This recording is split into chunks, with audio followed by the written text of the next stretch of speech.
বাবা এটা কে? আরে এই বাবা এটা তো আমি। এই দেখো আমার স্টুডিও আর আমার স্যালন। তো তোমরা কে কে আসোনি আমার স্যালনে, তাড়াতাড়ি চলে আসবে, ঠিক আছে? এই দেখো আরেকটা মজার ব্যাপার হলো যে বাইরে বৃষ্টি পড়ছে, আর বৃষ্টি পড়লে আমার খুব আনন্দ হয়। দেখো দেখো ওই যে আমার ব্যানার, কিন্তু ব্যানারটা একটু মুড়ে গেছে তাই না? হ্যাঁ, বৃষ্টির জন্যই তো মুড়ে গেছে, আমি কি করবো বলো? হ্যাঁ, দেখো পেছনের দিকে একটা পুকুরও রয়েছে।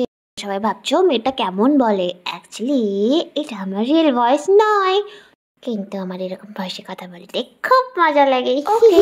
পরে কথা হবে আবার। দেখো এরকম একটা ভিডিও বানিয়েছি আমি, এবারে আমি এটাতে গান অ্যাড করবো, তান দেখবে খুব সুন্দর লাগবে শুনতে।